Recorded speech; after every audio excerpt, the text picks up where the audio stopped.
نبی اکرم صلی اللہ علیہ وسلم نے اپنے مرض وفات میں حضرت ابوبکر صدیق رضی اللہ تعالیٰ عنہ کو نماز پڑھانے کا حکم دیا، اس لیے کہ حضرت ابوبکر صدیق رضی اللہ تعالیٰ عنہ نبی اکرم صلی اللہ علیہ وسلم کے رشتہ دار اور یار غار تھے۔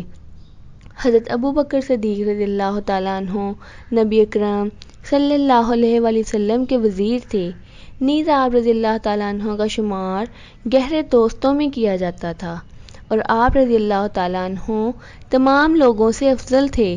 جس دن نبی اکرم صلی اللہ علیہ وسلم کا وصال ہوا، اس دن ثقیفہ بن ساعدہ میں خلافت کے لیے بیعت کی گئی اور حضرت ابوبکر رضی اللہ تعالیٰ عنہ کو خلیفہ چنا گیا۔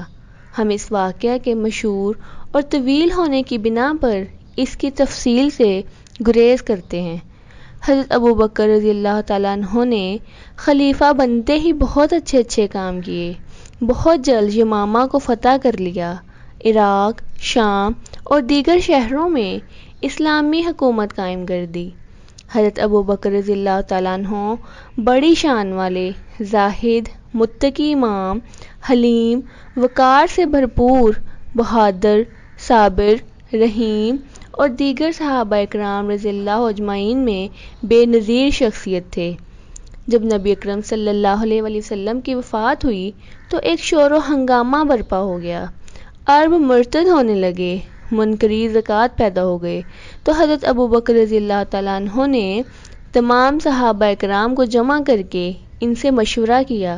منکرین و مرتدین سے جنگ کرنے کے سلسلے میں مشورہ کیا تو اکثر صحابہ اکرام رضی اللہ اجمعین کی جماعت نے حضرت ابوبکر رضی اللہ تعالیٰ عنہ کی رائے سے اتفاق نہ کیا اور مخالفت کرنے لگے۔ چنانچہ حضرت عمر رضی اللہ تعالیٰ عنہ نے کہا کہ آپ ان لوگوں کے بارے میں قتال کا فیصلہ کیسے کر سکتے ہیں، جبکہ نبی اکرم صلی اللہ علیہ وسلم کی حدیث آپ کے سامنے ہے۔ رسول اللہ صلی اللہ علیہ وسلم نے فرمایا، مجھے یہ حکم دیا گیا ہے کہ میں لوگوں سے اس وقت تک لڑوں جب تک کہ وہ کلمہ توحید کا اقرار نہ کر لیں، اور جو اس کا اقرار کر لے گا تو اس کا خون اور مال میری طرف سے محفوظ ہو گیا، مگر یہ کہ اس کا حق دائر ہوتا ہو، اور اقرار کرنے والے کا حساب و کتاب اللہ تعالیٰ کے ذمے ہے۔ الحدیث۔ حضرت ابوبکر رضی اللہ تعالیٰ عنہ نے فرمایا کہ میں ان لوگوں سے جو نماز اور زکوٰۃ میں فرق کریں گے ضرور لڑوں گا، اس لیے کہ زکوٰۃ مال کا حق ہے۔ خدا کی قسم، اگر کوئی نبی اکرم صلی اللہ علیہ وسلم کے زمانے میں ایک بکری کا بچہ بھی زکوٰۃ دیا کرتا تھا، اور اب اگر وہ انکار کرے گا میں اس سے بھی قتال کروں گا۔ یہ سن کر حضرت عمر فاروق رضی اللہ تعالیٰ عنہ نے کہا کہ اللہ تعالیٰ نے اس سلسلے میں حضرت ابوبکر رضی اللہ تعالیٰ عنہ کے سینہ مبارک کو کھول دیا ہے، اب میں سمجھ گیا کہ یہی حق ہے۔ ایک روایت میں آتا ہے کہ حضرت عمر رضی اللہ تعالیٰ عنہ نے حضرت ابوبکر رضی اللہ تعالیٰ عنہ سے کہا کہ آپ اس نازک وقت میں لوگوں کے ساتھ نرمی کا معاملہ فرمائیے۔ حضرت ابوبکر رضی اللہ تعالیٰ عنہ نے فرمایا کہ تم دور جاہلیت میں جب اسلام نہیں لائے تھے تو زبردست، جابر اور سخت دل تھے، اب اسلام لانے کے بعد انتہائی بزدل ہو گئے ہو۔ اے عمر رضی اللہ تعالیٰ عنہ، ہی کا سلسلہ ختم ہو چکا، دین کامل و مکمل ہو گیا، میری زندگی میں دین میں کسی قسم کی کوئی کمی واقع نہیں ہو سکتی، میں کوتاہی برداشت نہیں کر سکتا۔ یہ کہہ کر حضرت ابوبکر رضی اللہ تعالیٰ عنہ قتال کے لیے نکل کھڑے ہوئے۔ مورخین کی ایک جماعت نے کہا ہے کہ نبی اکرم صلی اللہ علیہ وسلم نے اسامہ بن زید کے لشکر کو 700 مسلح نوجوانوں کے ساتھ شام کے علاقے میں روانہ فرما دیا تھا۔ چنانچہ جب یہ لشکر ذی خشب کے مقام پر پہنچا تو نبی اکرم صلی اللہ علیہ وسلم کا وصال مبارک ہو گیا، اور ایک طرف عرب کے بعض علاقے مرتد ہونے لگے تو صحابہ اکرام رضی اللہ اجمعین جمع ہوئے۔ ان سب نے مشورہ کر کے حضرت ابوبکر رضی اللہ تعالیٰ عنہ سے عرض کیا کہ آپ اس وقت لشکر اسامہ کو واپس بلا لیجئے۔ حضرت ابوبکر رضی اللہ تعالیٰ عنہ نے فرمایا، اس ذات کی قسم، جس کے علاوہ کوئی عبادت کے لائق نہیں۔ اگر امہات المومنین کے پاؤں کو کتے نوچنے لگیں گے تب بھی میں لشکر اسامہ، جسے نبی اکرم صلی اللہ علیہ وسلم نے خود مسلح کر کے روانہ کیا ہو، کبھی واپس نہیں بلاؤں گا۔ نیز اس لشکر کے پرچم کو ہرگز نہیں کھول سکتا جس کو نبی اکرم صلی اللہ علیہ وسلم نے خود باندھا ہے۔ بعض روایات میں یہ الفاظ ہیں کہ حضرت ابوبکر رضی اللہ تعالیٰ عنہ نے فرمایا کہ خبردار، اگر مجھے اس لشکر کے واپس نہ بلانے کی وجہ سے درندے بھی نوچ ڈالیں گے تب بھی میں اسے واپس نہیں بلاؤں گا۔ حضرت ابوبکر رضی اللہ تعالیٰ عنہ نے اسامہ بن زید رضی اللہ تعالیٰ عنہ کو حکم دیا وہ لشکر کو لے کر چلے جائیں۔ نیز یہ بھی فرمایا اگر تم عمر رضی اللہ تعالیٰ عنہ سے مزید اجازت حاصل کر لو تو تمہیں اس کی بھی اجازت ہے، اس لیے میرے نزدیک ان کی ایک حیثیت ہے، میں ان سے محبت کرتا ہوں، ان کی رائے میرے نزدیک اہمیت رکھتی ہے اور میں بھی ان سے مدد لیتا ہوں۔ چنانچہ اسامہ بن زید رضی اللہ تعالیٰ عنہ نے کہا کہ میں نے حضرت عمر رضی اللہ تعالیٰ عنہ سے ملاقات کر لی ہے۔ پھر حضرت اسامہ بن زید رضی اللہ تعالیٰ عنہ روانہ ہو گئے۔ چنانچہ جب یہ لشکر کسی بھی مرتد قبیلے سے گزرتا تو وہ قبیلے والے کہتے تھے، بھائی ان مسلمانوں کا لشکر جرار ہے، اگر ان کے پاس اتنی زبردست فوجی قوت نہ ہوتی تو یہ لوگ اس نازک وقت میں لڑائی کے لیے تیار نہ ہوتے۔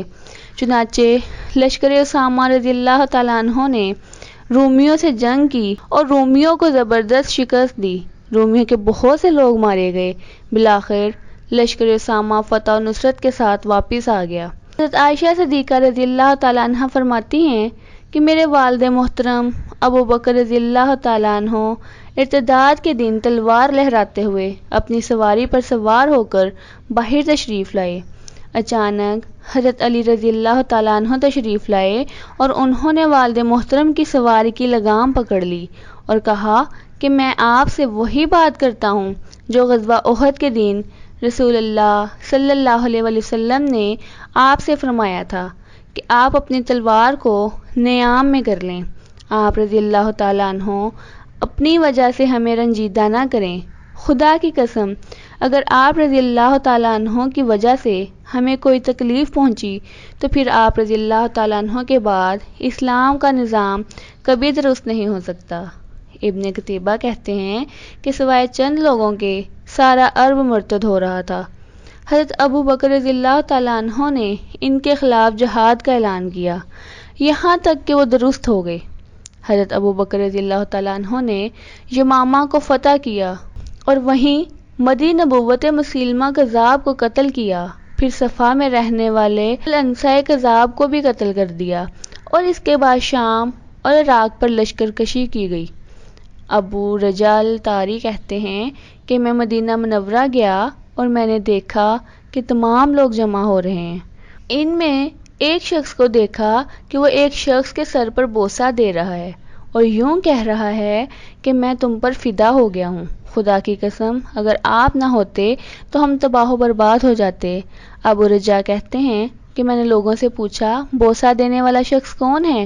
لوگوں نے کہا کہ حضرت عمر فاروق رضی اللہ تعالیٰ عنہ ہیں جو حضرت ابوبکر رضی اللہ تعالیٰ عنہ کا بوسہ لے رہے ہیں اور مرتدین سے جنگ کی فتح پر مبارکباد پیش کر رہے ہیں۔ حضرت عائشہ رضی اللہ تعالیٰ عنہ فرماتی ہیں کہ نبی اکرم صلی اللہ علیہ وسلم کا وصال ہو گیا تو اہل عرب مرتد ہونے لگے، لوگوں میں نفاق پھیل گیا اور میرے والد حضرت ابوبکر رضی اللہ تعالیٰ عنہ استقلال کے میدان میں اس طرح اترے کہ وہ کسی پہاڑ پر ہوتے تو چکناچور ہو جاتا۔ حضرت ابو ہریرہ رضی اللہ تعالیٰ عنہ فرماتے ہیں اس ذات کی قسم جس کے سوا کوئی معبود نہیں، اگر حضرت ابوبکر رضی اللہ تعالیٰ عنہ کو خلیفہ نہ بنایا جاتا تو خدا کی عبادت نہیں ہو سکتی تھی۔ ان الفاظ کو حضرت ابو ہریرہ رضی اللہ تعالیٰ عنہ نے 3 بار فرمایا۔ اہل علم کہتے ہیں کہ حضرت ابوبکر رضی اللہ تعالیٰ عنہ بہت نرم مزاج تھے، چنانچہ جب آپ بیمار ہوتے تو علاج کرنا ترک کر دیتے تاکہ اللہ تعالیٰ پر کامل بھروسہ ہو جائے۔ صحابہ اکرام رضی اللہ اجمعین عیادت کے لیے آتے تو عرض کرتے کہ ہم آپ کے علاج کے لیے کسی طبیب کو بلاتے ہیں تاکہ آپ کی مکمل دیکھ بھال اور علاج ہو سکے۔ حضرت ابو ہریرہ رضی اللہ تعالیٰ عنہ کہتے ہیں کہ اچانک حضرت ابو بکر رضی اللہ تعالیٰ عنہ نے میری طرف دیکھا تو لوگوں نے پوچھا کہ آپ کیا کہنا چاہتے ہیں؟ حضرت ابو ہریرہ رضی اللہ تعالیٰ عنہ نے جواب دیا کہ حضرت ابو بکر رضی اللہ تعالیٰ عنہ کہہ رہے ہیں جو میں چاہتا ہوں کر گزرتا ہوں۔ حضرت ابو بکر رضی اللہ تعالیٰ عنہ کی وفات 22 جمادی الثانی سن 13 ہجری کو منگل کے دن مغرب اور عشاء کے مابین ہوئی۔ آپ نے کل 63 سال کی عمر پائی۔ حضرت ابو بکر رضی اللہ تعالیٰ عنہ کی وفات کی وجہ یہ بتائی جاتی ہے کہ نبی اکرم صلی اللہ علیہ وآلہ وسلم کی وفات اور آپ صلی اللہ علیہ وآلہ وسلم کی جدائی کی وجہ سے حضرت ابو بکر رضی اللہ تعالیٰ عنہ رنج و غم میں مبتلا ہو گئے تھے۔ حضرت ابو بکر رضی اللہ تعالیٰ عنہ کو حضور اکرم صلی اللہ علیہ وآلہ وسلم کی دائیں جانب حجرہ عائشہ رضی اللہ تعالیٰ عنہ میں دفن کیا گیا۔ حضرت ابو بکر رضی اللہ تعالیٰ عنہ کی خلافت 2 سال 3 ماہ 8 دن تک رہی۔